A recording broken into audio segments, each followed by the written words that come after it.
starting a new sermon series today called At the Movies. And so each Sunday, this whole month, we're going to be taking a movie and then but bringing biblical principles and what the Word of God says as it themes. So it's going to be fun. It's going to be funny. It's going to be a good time. And so we were talking about this theme. We're going, okay, what's the movie? It's July 4th. What are we going to do? Anybody remember The Patriot? Mel Gibson, 2000. Come on. If you don't watch that movie and put on some red, white, and blue, man, come on. It's like, all right. So we're going to be looking at The Patriot. Come on. I'm just ready to preach today. Anybody ready for the Word of God? Hey, before we dive into the Word, I got a couple jokes. I want to bring them to you. Listen, if you don't like the jokes, when I don't do them, people complain. So, I'm just serving the people. I'm serving the people. What was interesting is I was looking at all these jokes. I was looking for, Christian jokes. I'm gonna talk on jokes on politics, so it's Independence Day. Seems appropriate. But all the jokes, for some reason, have one thing in common, Bill Clinton. So I'm going through and I'm looking, that was a joke. Man. Yeah, all right. We're getting off to a great start. A little boy, the first service died at the Bill Clinton joke. That was funny. A little boy who wanted $100 very badly prayed for 2 weeks, but nothing happened. Then he decided to write God a letter requesting $100. When the postal authorities received the letter written to God, USA, they decided to send it to the president. The president was so impressed, he was touched, amused even, that he instructed his secretary to send the boy $50. Mr. President thought this would appear to be a lot of money to the little boy. Little boy was delighted with the $50, immediately sat down to write a thank you note to God that said, "Dear God, thank you very much for sending me the money. However, I noticed that for some reason you had to send it through Washington, D.C., and as usual, those devils took half of it."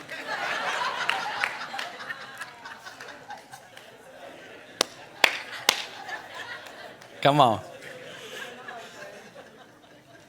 So we're talking on this movie, The Patriot, and if you've never watched the film, I'm going to try to give you a little backstory. The Patriot is a movie about a man named Benjamin Martin, played by the infamous Mel Gibson. And Benjamin Martin, who is a legendary war hero, he served in the French and Indian Wars, and it takes place around the time of 1776. And Benjamin has decided that in this time of his life, he was going to leave the way of a warrior, and he's going to settle down with his family. He'd gone through some hardship. His wife had died, and he felt like he could not go to war. He needed to stay home and take care of his family. And he decided he's going to put their needs before his own. But as the movie progresses and Benjamin tries to stay neutral in the fight, there's a moment where the fight begins to hit close to home. Colonel Tavington of the Green Dragoons in the British Army guns down his second oldest son. Then Benjamin's home is burned down and his oldest son, Gabriel, is captured. And now Benjamin Martin finds himself and his family in the middle of a war that they didn't ask for. And the movie, it's a long movie. It's a 3-4 hour movie, but it starts and it's about his neutrality in the war. That he wanted to remain neutral. He doesn't want to upset anybody. He didn't want to get caught in the middle. He says, this has nothing to do with me. And I think many of us are like Benjamin and have allowed our neutrality to lead us to compromise. See, Benjamin was this man who others thought was built on principle, built standing up for what was right, standing up for the principles of freedom. But he said, I'm going to take a place of neutrality. And notice this, his neutrality became a compromise to his principles. I want to title my thoughts today, Killing Compromise. Say that with me, Killing Compromise. Say that again. Killing compromise. Let's turn to the Word of God. Romans chapter 12, verses 1 and 2 says, "So dear brothers and sisters, I plead with you to give your bodies to God because of all he has done for you. Let them be a living and holy sacrifice, the kind that he will find acceptable. This is truly the way to worship him. Don't copy the behavior and the customs of this world. I'm going to read that again because I believe it's so important for us as believers to hear this today. Don't copy the behavior and the customs of this world, but let God transform you into a new person by changing the way you think. Then you will learn to know God's will for you, which is good and pleasing and perfect. See, compromising is this. Compromise is proclaiming allegiance to God while copying the behaviors of the world. It's saying, God, I trust you with my life. God, I trust you with everything that I have, but then acting in such a way that our actions don't show our trust to God. It's proclaiming an allegiance to God with our mouth, but copying the behaviors of the world. Compromising is having one foot in the world and one foot in with God. See, living a Christian life isn't about trying to see how close to the world we can get and still make it to heaven. It's about turning from our sin and turning from the world and running towards the life that God has for us. Running towards him. See, God's desire for your life isn't to live in compromise, but to live in communion with him. God doesn't want you to compromise your principles for cultural relevancy. He wants believers to think and act different than the world. See, this Patriot is about Ben who tried to take a neutral stance, but you'll find out in the movie that by him becoming neutrality, he actually compromised his principles, his family. There's a moment in the Patriot where the Southern Carolina General Assembly is gathered and debating going to war. Benjamin, seen by his peers as a patriot, is called to talk on the floor, and to their surprise, he takes a stance that they thought, surely this guy will be with us. Surely he'll want to fight. And Colonel Burwell looks to Benjamin Martin and he makes this statement: if your principles dictate independence, then war is the only way. It's an interesting statement. If your principles dictate independence, then war is the only way. What is he saying? If you're truly a man of principle, your principles will outweigh your comfort. If you're a person of conviction, your convictions will outweigh your comfort. Anybody see how this is relatable to us as believers in the 21st century? See, if our principles dictate independence, then we can't just stand and sit by. We actually have to say, I got to kill the compromise in my life.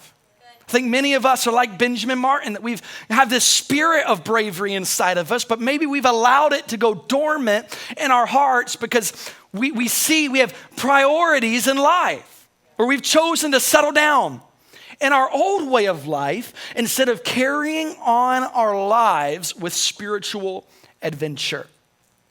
That we've traded spiritual adventure for spiritual dormancy. See, here's what I know about spiritual dormancy. Spiritual dormancy leads to spiritual compromise.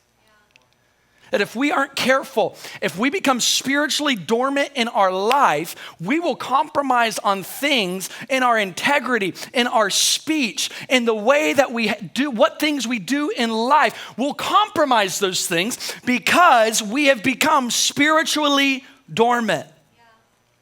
Benjamin Martin allowed his dormancy to lead to the compromise of his principles. And after Colonel Burwell says, if your principles dictate independence, war is the only option, Benjamin says this: I haven't got the luxury of principles. And it got me thinking, man, when in our own life have we compromised? Where have we compromised? Have we compromised in the language we use? Have we compromised when we allow ourselves to look at things that we should not be looking at? Do we compromise in the conversations that we allow to happen around us? Or maybe the little things that we do that nobody else sees? Well, it's not a big deal because nobody else sees what I'm doing. But I believe today that God wants us and is leading us to kill the compromise. But if we're gonna kill the compromise, we gotta do three things. If you're taking notes, point number one is this: throw it off. Say it with me. Throw it off. Say it one more time. Throw it off. What do you mean? You gotta stop wearing the compromise and you gotta throw it off. You got to stop wearing your old life, your old way of doing things, your old thoughts, your old attitudes, your old fear, your old anxiety, your own way of doing life. You got to throw it off. Ephesians chapter 4, verse 22 through 24 says, throw off your old sinful nature and your former way of life, which is corrupted by lust and deception. Instead, let the Spirit renew your thoughts and attitudes. Put on your new nature, created to be like God, truly righteous and holy. It's time to throw off the life of compromise and to put on the new life that God has given you. We should be responding different to worldly problems than the world does. Why? Because we've put on the new clothes that God has given us. We should be able to walk through storms differently than the world that has no hope walks through storms. Why? Because we've put on a new nature. We've put on a new life. Now, I love what it says. It says, throw it off. Notice it doesn't say, set it down, slowly take it off. No, there's an urgency. There's an urgency for believers to get rid of compromise in our life. There's an urgency to say, listen, a little sin is too much sin in your life. A little addiction is too much addiction in your life. It's time to throw it off. I remember growing up, we used to live in Northwest Florida, and my dad was a pastor up there up till I was about 5 or 6, and we lived in this church parsonage, and it was just this old little brick house, and a lot of my first memories were there. It's really, we lived in a place called Two Egg, legitly. Two egg, not even a light, not even like one light, you know? And so when you live in a place where there's nothing to do, your imagination is your best friend, right? And so I grew up playing outside. I grew up in the woods. I grew up in the house. And one of the things I used to do for entertainment was I would ask my mom to get a towel. And I'd take this towel and she'd put it around my neck. She'd take a clothespin and she'd put it right there. And there I would stand in all my glory, a towel around my neck and just whitey-tighties, thinking I was Superman. That as soon as I put on this cape, I was transported into being Superman. And I would play like this, and I'd walk up, I'd bring the clothespin, or I'd walk up and bring a towel, and she knew what it meant. I wanted to become Superman, because here's what I thought as a young child, that as I wore this costume, I felt like I could just save the world. That if I looked like this, I was transported into becoming, Superman. What was that movie, Doug? And he was like was it Quail Man? That's what I looked like. A little belt on his head, the whole 9 yards. Somebody after the first service, and I don't know, there was something, hero, Space Ghost, or anybody remember this? Am I right? You watch Space Ghost? I never even heard of it. So they said, yeah, I wanted to be Space Ghost. Cool. I don't know, what that is. But here's what I thought. I thought, man, if I'm wearing this, I'm going to be able to save the world. Little did I know how ridiculous I looked. I mean, just plain stupid, right? Plain ridiculous. I just did not look the part. But here's, I was thinking of the story. I was thinking this. Many of us do this spiritually. Many of us feel like, well, if I just put on and clothe myself with a little bit of compromise, if I look like the world, maybe then I could save the world. Well, if I do this and I allow this foothold, it's not a sin, but if I do this, then I can relate to him. I can talk to Jesus about him. I can, and what happens is we allow the little things in our life of compromise, but here's what I want you to know. Your compromise is not saving the world, it's killing you. Come on, somebody needs to hear that today. Your compromise isn't saving the world. It's killing you. It's killing you spiritually. Well, I don't have to, engage in the things of God to be a Christian. No, you don't. It's faith in Jesus Christ. And here's what I'll go on to say this. It might not kill you, but it for sure will kill the generations behind you. That it might be permissible for you to do it. You might have freedom for you to do it. But here's my next question. What are you going to do that when your children and your children's children see the duplicity in your life of compromise and they say, I don't want anything to do with that God because that God isn't actually transforming them. So I'm a good person. Why do I need this God to transform me when they're a good person? I can just keep doing that.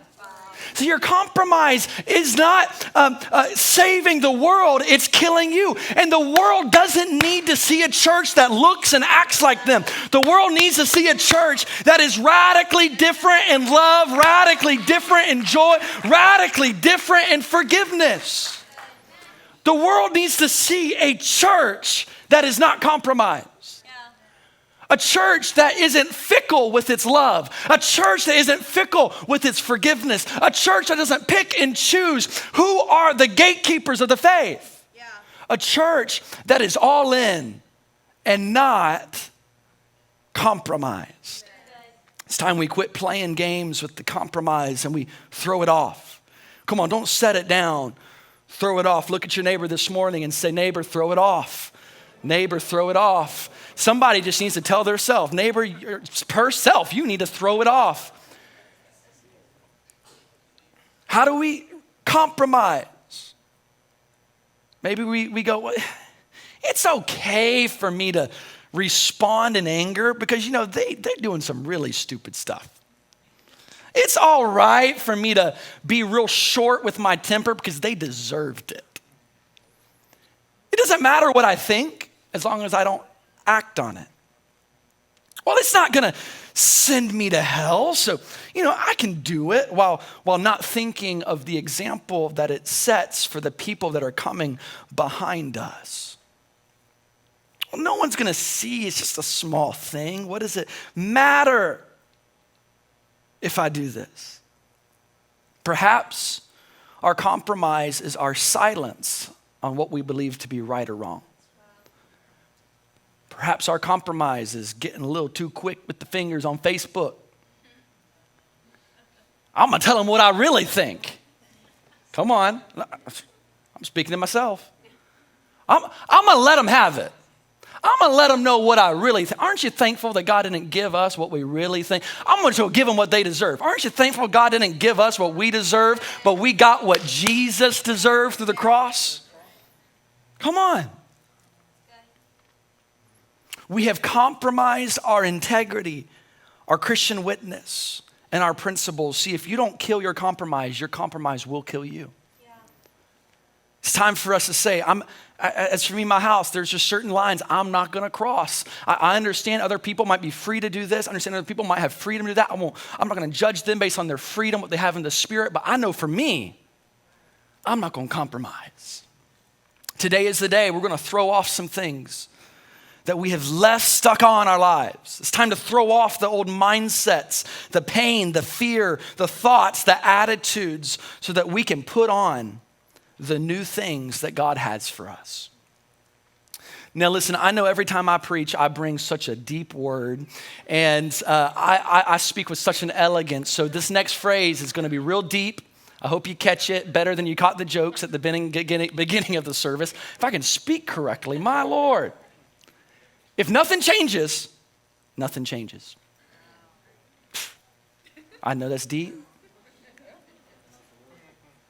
But I'm going to say it again because it's so simple, sometimes we can miss it. If nothing changes, nothing changes. I don't know about you, but I'm tired of having the same attitude problems, the same negative thoughts, the same cycles repeating over and over and over again. That if we're going to see different results in our life, then we have to start doing something different today. Nothing breaks my heart as a pastor more than seeing people circle around the same mountain for year after year after year, never getting victory over that thing. Walking around the same mountains of anger, of dysfunction, dissatisfaction, disappointment. And it's time to say, I'm going to get free from this. I'm going to kill the compromise. I got to change something because I want to see something different. If nothing changes, nothing changes. We got to say, all right, or maybe we think, God, why does my situation always stay the same? My question is this: what are you doing different? God, I want to get closer to you. But you've never engaged in a small group. You only come maybe once a month to church. But God, I really want to get closer to you. And then 2 years goes by. Why am I not closer to God? Because if nothing changes, nothing changes. Well, I want this marriage to work. I want it to work. But we haven't gone to counseling. We're not surrounded by godly couples. We're not positioning ourselves for something to change, because if nothing changes, nothing changes. But here's what I want you to know. You were made to conquer. You weren't made to settle. You weren't made to settle in your depravity. You weren't made to settle in your old sinful life. You were made to come out of it and to walk on top of it in victory. I often think on this. I think, man, God, no one's born an ordinary person, but many people die ordinary people. Why? Because we settle with spiritual dormancy, and it leads to spiritual compromise. If we're going to kill the compromise, we're going to have to Number 2 is this: get intentional. Say that with me. Get intentional. Come on, say it again. Get intentional.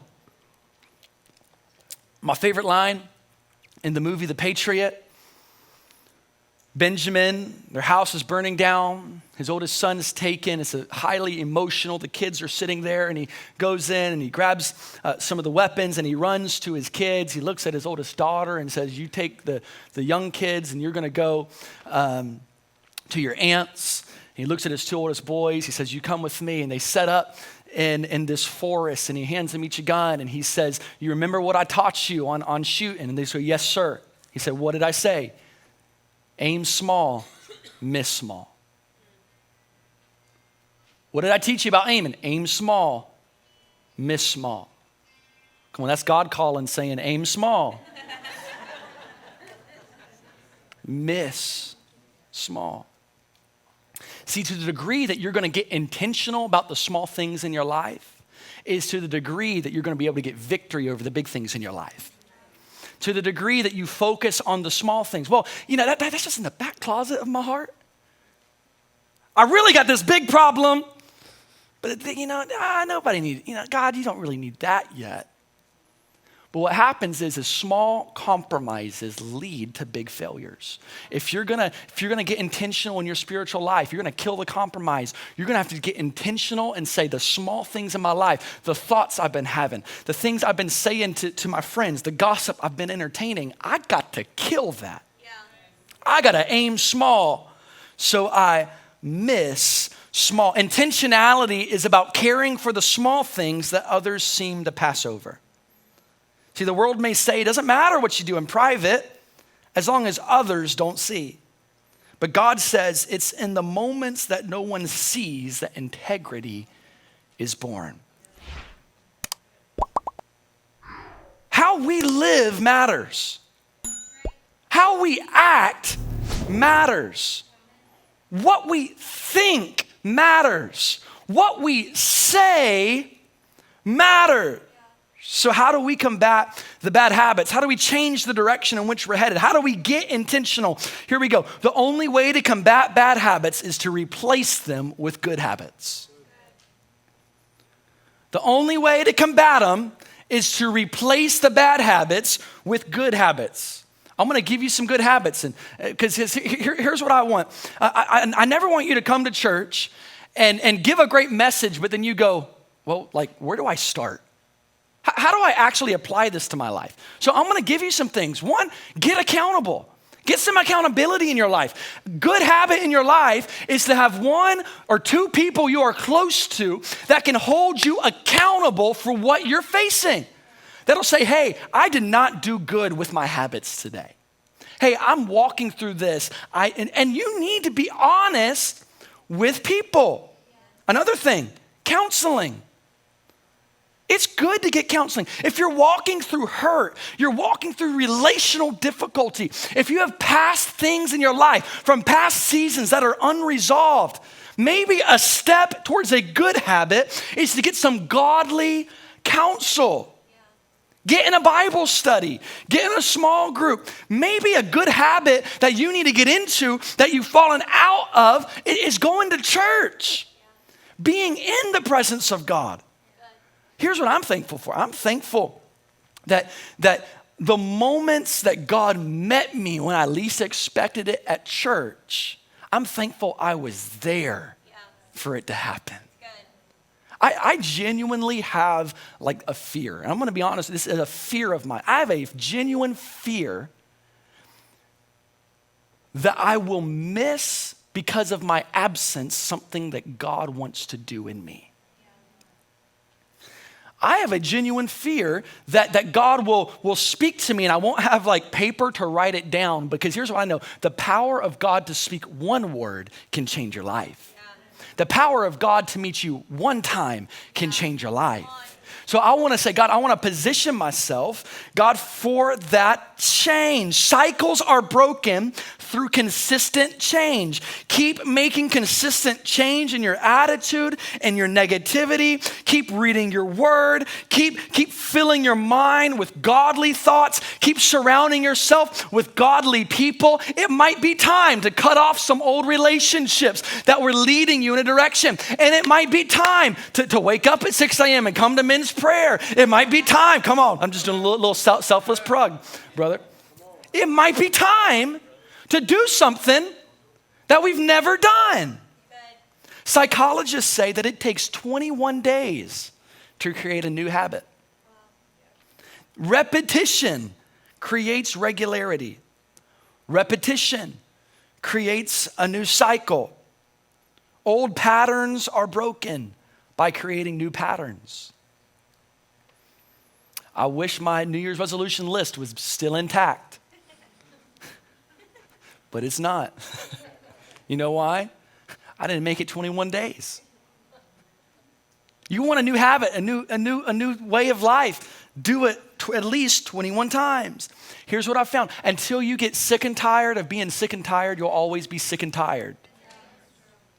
We got to say, I'm tired of living this way. I'm tired of living in this negativity. I'm tired of living in this lust. I'm tired of living and every time something happens, there are words that come out of my mouth that are not uplifting to God. I'm tired of it. And I'm sick and tired of being sick and tired, so I'm gonna get intentional. If we're gonna kill the compromise, we gotta throw it off. 2, we got to get intentional. 3, we got to sacrifice.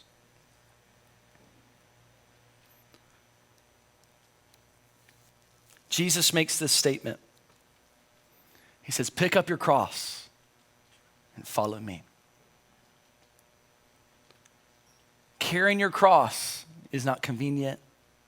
Carrying your cross is not easy. Jesus, in fact,